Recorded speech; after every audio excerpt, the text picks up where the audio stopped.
ఎస్ఎండిసి ప్రేక్షకులకు నమస్కారం. నేటి వార్తలకు స్వాగతం. నస్పూర్లో అభివృద్ధి పనులను కాంగ్రెస్ ప్రభుత్వం అడ్డుకుంటుందని, తన హయాంలో తీసుకువచ్చిన నిధులతో చేపట్టిన అభివృద్ధి పనులను ఎమ్మెల్యే ప్రేమ్ సాగర్ రావు రద్దు చేయడం సరికాదని బీఆర్ఎస్ మాజీ ఎమ్మెల్యే నడిపెల్లి దివాకర్ రావు అన్నారు. సోమవారం ఆయన నస్పూర్ పట్టణంలోని పలు ప్రాంతాల్లో పర్యటించారు. పట్టణంలోని వినూత్న కాలనీ గల బ్రిడ్జిని ఆయన పరిశీలించారు. అనంతరం సుందరయ్య కాలనీ సమీపంలో నిర్మించిన ఇంటిగ్రేటెడ్ మార్కెట్ భవన సముదాయాన్ని సందర్శించారు. ఈ సందర్భంగా దివాకర్ రావు మాట్లాడుతూ, ప్రజల ఇబ్బందులను దృష్టిలో పెట్టుకుని గత బీఆర్ఎస్ ప్రభుత్వ హయాంలో తాను 80 లక్షల నిధులు మంజూరు చేయించి వినూత్న కాలనీలో బ్రిడ్జ్ నిర్మాణానికి శంకుస్థాపన చేయడం జరిగిందని, తర్వాత వచ్చిన ఎన్నికల్లో ఎమ్మెల్యేగా గెలిచిన ప్రేమ్ సాగర్ రావు నిధులు రద్దు చేయించడం సరికాదన్నారు. వెంటనే బ్రిడ్జ్ పనులు చేపట్టి ప్రజలకు అందుబాటులోకి తీసుకురావాలని ఆయన డిమాండ్ చేశారు. పట్టణ ప్రజలకు అన్ని రకాల నిత్యావసర సరుకులు ఒకే చోట అందించడానికి సిసిసి సుందరయ్య కాలనీ పాత కూరగాయల మార్కెట్ స్థలంలో దాదాపు 7 కోట్లతో ఇంటిగ్రేటెడ్ మార్కెట్ భవన నిర్మాణ పనులు చేపట్టామని, ఈ పనులు దాదాపు పూర్తయినప్పటికీ ప్రభుత్వం మారిన తర్వాత మిగిలి ఉన్న పనులు పూర్తి చేయకుండా ఎమ్మెల్యే నిర్లక్ష్యం చేస్తున్నారని, వెంటనే పనులు పూర్తి చేసి మార్కెట్ భవనాన్ని ప్రజలకు అందుబాటులోకి తీసుకురావాలని ఆయన డిమాండ్ చేశారు. లక్షటిపేటలో నిర్మించిన ఇంటిగ్రేటెడ్ మార్కెట్ పనులు మొత్తం పూర్తయినా ప్రారంభించడం లేదన్నారు.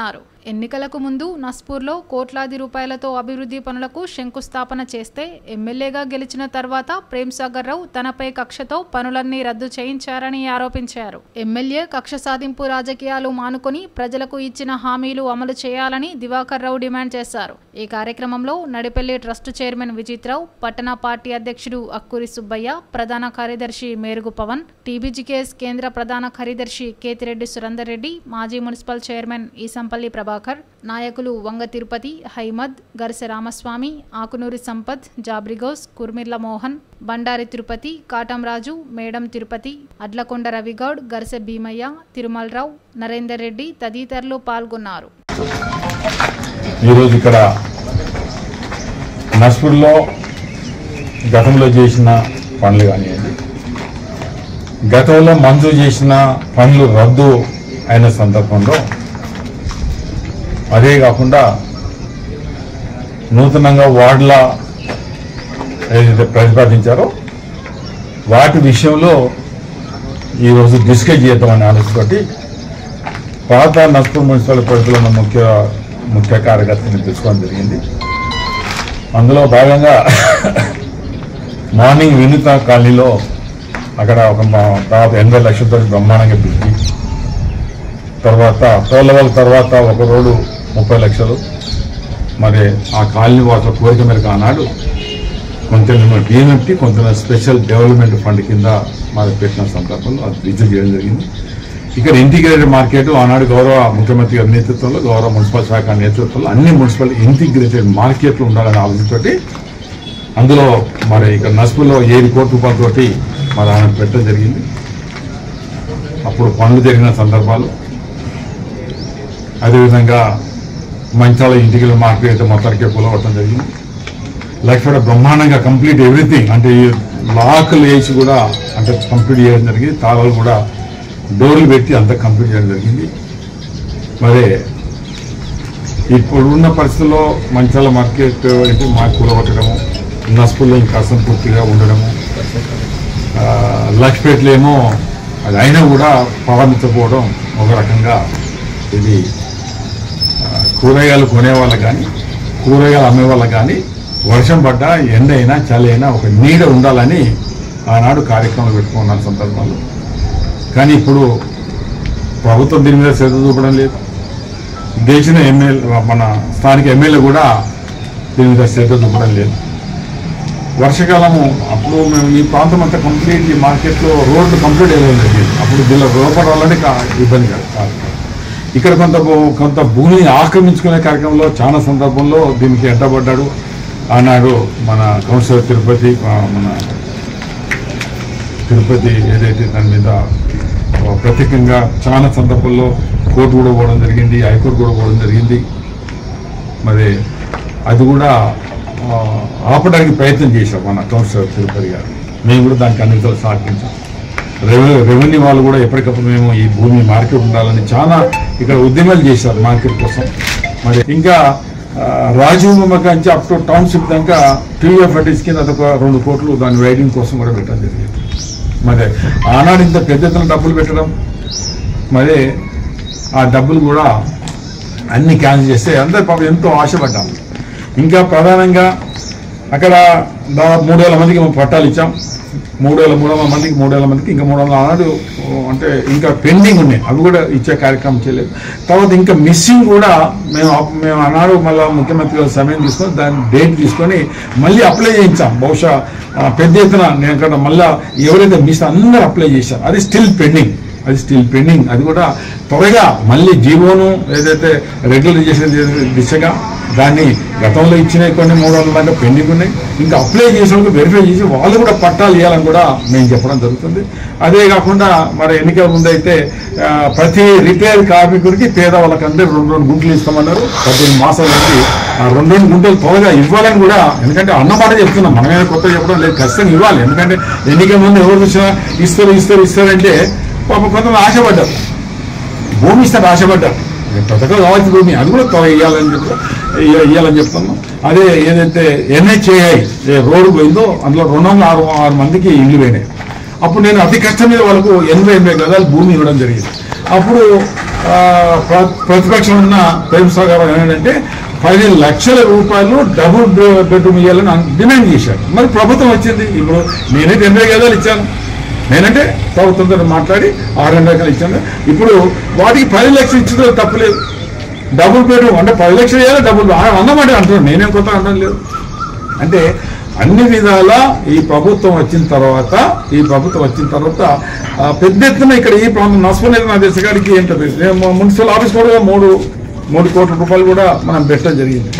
అంతమందే నేను మొదటిసారి గెలిచినప్పుడు, రెండోసారి గెలిచినప్పుడు కేసీఆర్ పుణ్యాన మిషన్ బ్రహ్మాండంగా మనం అన్ని ప్రాంతాలకు గోదావరి ఇచ్చిన సందర్భం కూడా గుర్తించడం జరుగుతుంది. ఈ నెల 15న ఆదివారం నస్పూర్ నర్సయ్య భవన్లో సిపిఐ నస్పూర్ మండల మహాసభ నిర్వహించడం జరుగుతుందని మండల కార్యదర్శి జోగుల మల్లయ్య, జిల్లా కార్యవర్గ సభ్యులు మేకల దాసు పేర్కొన్నారు. సోమవారం శ్రీరాంపూర్ ప్రెస్ క్లబ్లో ఏర్పాటు చేసిన విలేకరుల సమావేశంలో వారు మాట్లాడారు. సిపిఐ ఆధ్వర్యంలో నస్పూర్ మండలంలో అనేక పోరాటాలు చేసి ప్రజల సమస్యలు పరిష్కరించామని అన్నారు. సిపిఐ ఎల్లప్పుడూ ప్రజల పక్షాన ఉండి పోరాడి హక్కులు సాధిస్తుందన్నారు. ఈ నెల 15న మండల మహాసభకు 20 మందితో ఆహ్వాన కమిటీ నియమించామన్నారు.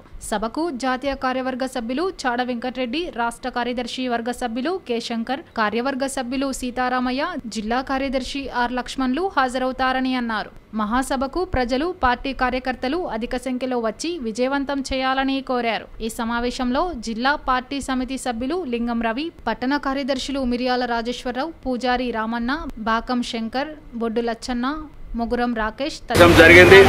ఆ సమావేశంలో రేపు జరగబోయేటువంటి మండల మహాసభకు అధ్యక్ష వర్గంగా నిన్న ఎన్నుకోవడం జరిగింది. ఆహ్వాన సంఘం ఎన్నుకోవడం జరిగింది.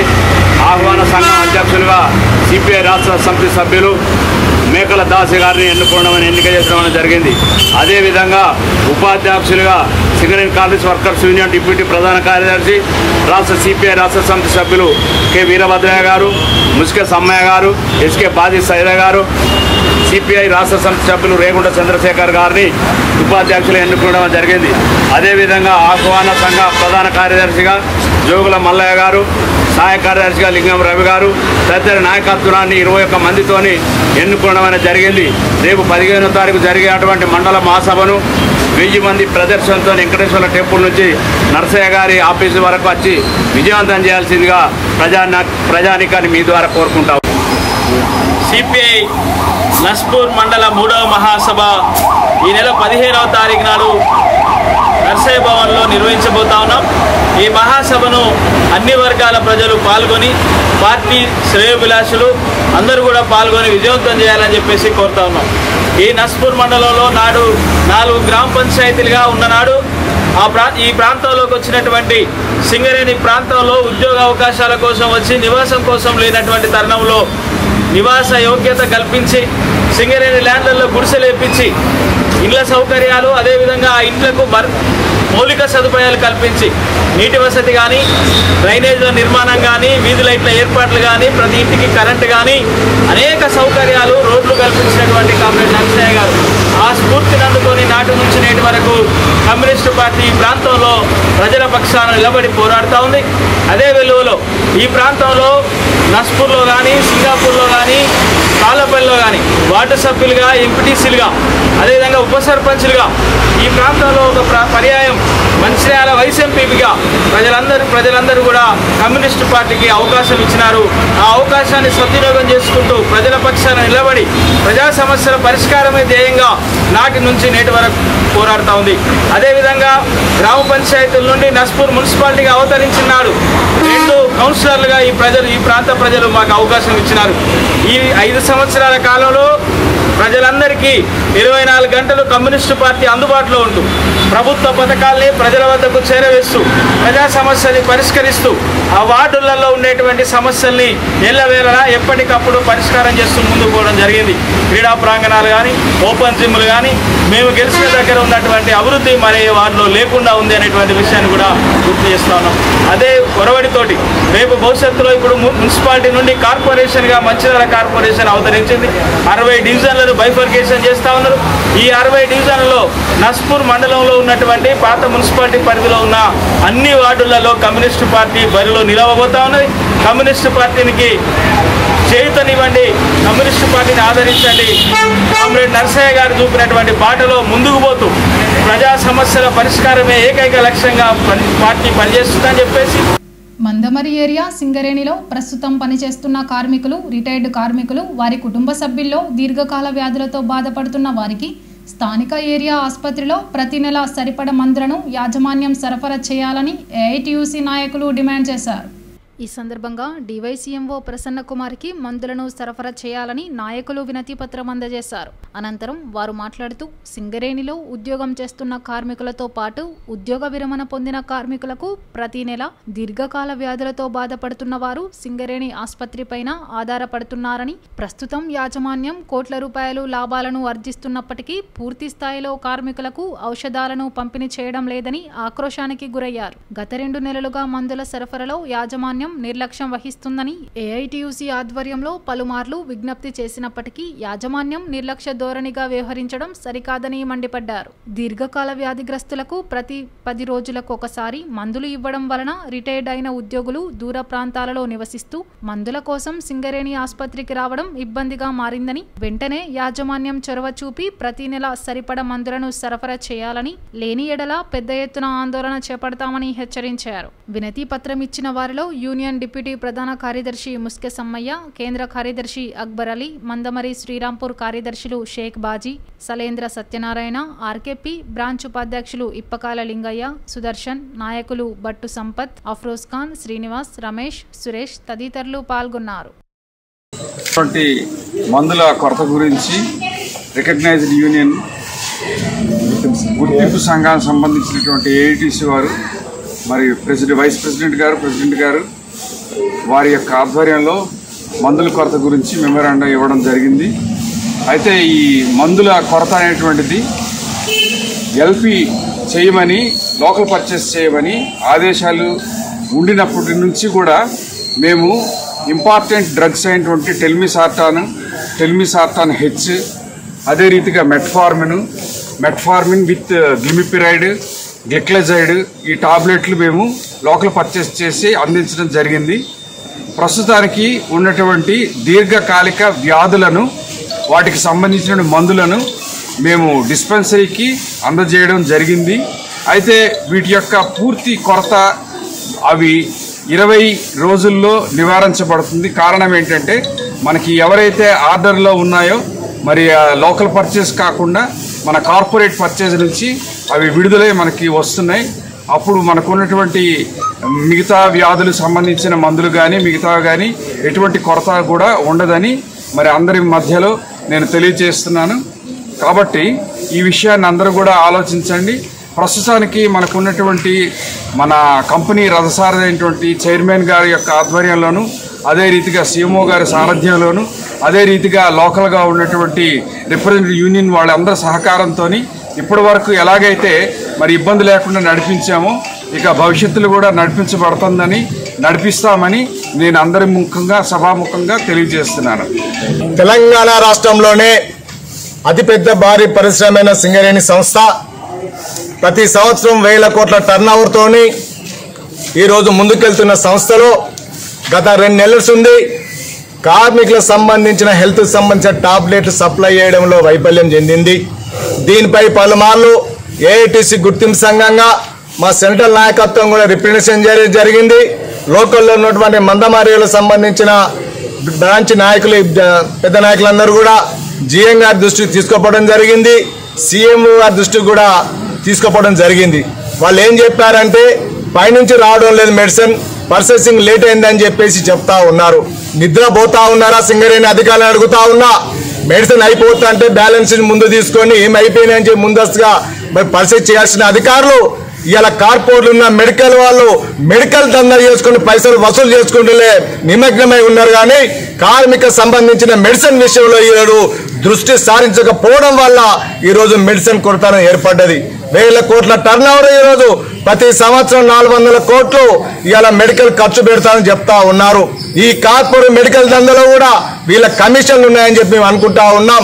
మందమరిలో ఆర్కేపీలో ఉన్న ఏరియా హాస్పిటల్, శ్రీరాంపూర్ డివిజన్ మొత్తం ఏరియాలో సంబంధించిన 10-15 వేల మంది కార్మికులు వాళ్ళ కుటుంబాలు ఇలా ఆధారపడి ఉన్నారు. ఇంత పెద్ద హాస్పిటల్లో డాక్టర్ల కొరత ఉంటుంది, సంబంధించిన మెడికల్ కొరత ఉంటుంది. ఇలా అన్ని కొరతలు ఉన్నాయి. ఈ రోజు ఏది లేదంటే ఎందుకు పెడతా ఉన్నారు? 1000 కోట్లు పెట్టి వాళ్ళు ఏం చేస్తా ఉన్నారని సింగరేణి ప్రశ్నిస్తా ఉన్నాం. ఇప్పటికైనా సంబంధించిన మెడిసిన్ కానీ, దానికి సంబంధించిన డాక్టర్లు కానీ, దానికి సంబంధించిన ఎక్విప్మెంట్స్ కానీ ఇవాళ తెచ్చి ఇవాళ చేయవలసిన బాధ్యత, గురుతర బాధ్యత మీద ఉన్నది. ఇవాళ రాష్ట్ర ప్రభుత్వం 45,000 కోట్ల రూపాయలుంటే దాన్ని వసూలు చేయడంలో ఈ రోజు సింగరేణి అధికారులు ఇలా మీరేమేషాలు లెక్క పెడతా ఉన్నారు. ఎందుకంటే గట్టిగా అడిగితే వీళ్ళ పోస్టులు ఉంటాయో పోతాయని చెప్పి భయం కొద్ది చేస్తా ఉన్నారు. ఇవ్వాల్సిన మందులు, ముఖ్యంగా బీపీ షుగర్కి సంబంధించిన మందులు సప్లై కావట్లేదు. 2 నెలల నుంచి చాలాసార్లు గుర్తింపు కార్మిక సంఘంగా యాజమాన్యానికి దృష్టికి తీసుకెళ్ళడం జరిగింది. యాజమాన్యం కూడా లోకల్ పర్చేస్ చేసుకోండి, లేదు మేము టెండర్ వేసాం 35 కోట్లకి, త్వరలోనే వస్తాయి వారం 10 రోజుల్లో అని చెప్పి 2 నెలల నుంచి టైంపాస్ చేస్తున్నారు. నెల రోజులకు ఇవ్వాల్సిన మందులు సింగరేణిలో రిటైర్ అయిన కార్మికులు హైదరాబాదు, వరంగల్ అలా వివిధ ప్రాంతాల్లో, దూర ప్రాంతాల్లో ఉంటారు. వాళ్ళు వచ్చినప్పుడు నెలకు ఇవ్వాల్సిన మందుల్ని 10 రోజులకు ఇవ్వటం, ఆ 10 రోజుల మందులు కూడా ఇప్పుడు అయిపోయినాయని గత 4 రోజుల నుంచి అసలు మందులే లేవని చెప్తున్నారు. ఒక పక్క చైర్మన్ గారేమో మేము హాస్పిటల్ కోసం సంవత్సరానికి 400 కోట్ల రూపాయలు ఖర్చు పెడుతున్నామని చెప్తున్నారు. మరి ఆ 400 కోట్ల రూపాయలు ఎక్కడికి వెళ్తున్నాయో మాకు అర్థం కావట్లేదు.